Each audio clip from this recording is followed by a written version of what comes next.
Welcome to episode 107 of EDH Commander Challenge. I'm your host, BT. And this week, our journey to crown our first ever EDHCC Undisputed Champion continues. If you joined us last week, you know that Greg was the first person to advance to the semifinals. There are 3 spots left, so who will join him? Well, today, it's Artifact Control versus Goblin Turbo. Without any further ado, let's go check out those opening hands.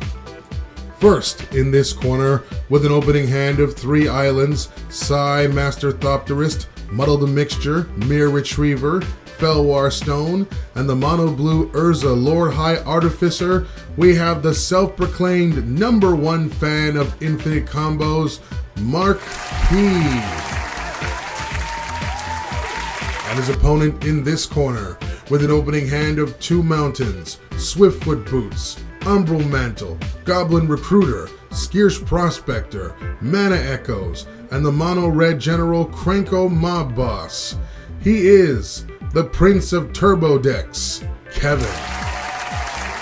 Mark on the dice roll off camp, so he'll be starting us off. Let's begin this card fight. For their first turns, Mark plays an island, while Kevin plays a mountain and casts Skirsh Prospector. Mark plays a basic and casts Felwar Stone and passes. Kevin plays a basic and casts Goblin Recruiter and uses its effect to place Goblin Warchief on top of his deck before passing. Mark plays a basic and casts his general Urza, which in turn creates for him his Construct token before passing. Kevin sacks his Recruiter to his Prospector to have the mana to be able to cast his Goblin Warchief and passes. Mark casts Mere Retriever, followed by Thoughtcast, which allows him to draw 2 cards from his deck. Then he catches Kevin smiling and passes, worried that if Kevin draws a land here, that some shenanigans might be coming his way. Sadly, Kevin's land does not come, and instead he just casts Goblin Piledriver and passes. Breathing a sigh of relief, Mark plays a basic and claims he's going to finish the game, as he's confident that Kevin has an infinite combo of his own and just needs 1 more land to go off based on his reaction to missing his land drop. Thus, Mark casts KrarkClan Ironworks. And thanks to his Urza, his artifacts tap for blue mana. So he taps 1 to cast Soul Ring. Then he taps the ring for 2 mana, as well as his Mirror and Stone to Urza for 2 blue. With this, he's able to transmute Muddle the Mixture, allowing him to tutor Dramatic Reversal from his deck to his hand.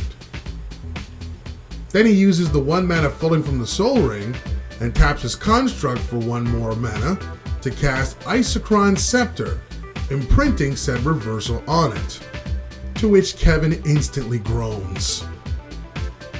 Then, by sacking his Soul Ring to the Ironworks to gain 2 mana, he uses his Scepter Reversal combo to untap his non-land permanents. And again, since his artifacts tap for mana, he now has access to infinite mana, to which he's able to use Urza's final ability until he reaches Aether Flux Reservoir, then get his life total well over 50, and sacrifice it to take out Kevin. Sadly, Kevin finds out that his next draw was in fact a land, and he would have been able to combo off with his Krenko, Umbral Mantle, and Mana Echoes thanks to his Prospector and Warchief in play, but was just unfortunately 1 turn too late. Booyah! Poor Kevin. He had a beautiful setup, especially with his Skirsh Prospector, which in my opinion, outside of Brightstone Ritual, is one of the best ways to get mana out early for a Goblin deck. If only he had drawn a land just 1 turn earlier, then we may have all been able to witness one of the craziest turns a Goblin deck would have ever done on this channel. Mark's Isochron Scepter Dramatic Reversal is one of the most well-known combos in Magic the Gathering. And in an Urza deck, once it's started, it's near impossible to stop. This is also the second combo we've seen Mark do to reach infinite mana with this deck. And this time it only took a mere 5 turns. Hashtag scary. Agree with our picks? Let us know in the comments down below. Also, if you enjoy our content, consider becoming a patron.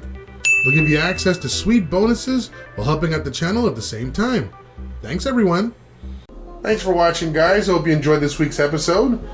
If you're a fan of EDH gameplay and you like whether it be 1v1 or multiplayer and you want to be part of the ever-growing Commander Challenge family, just make sure you smash the subscribe button and notification bell down below. We do weekly videos.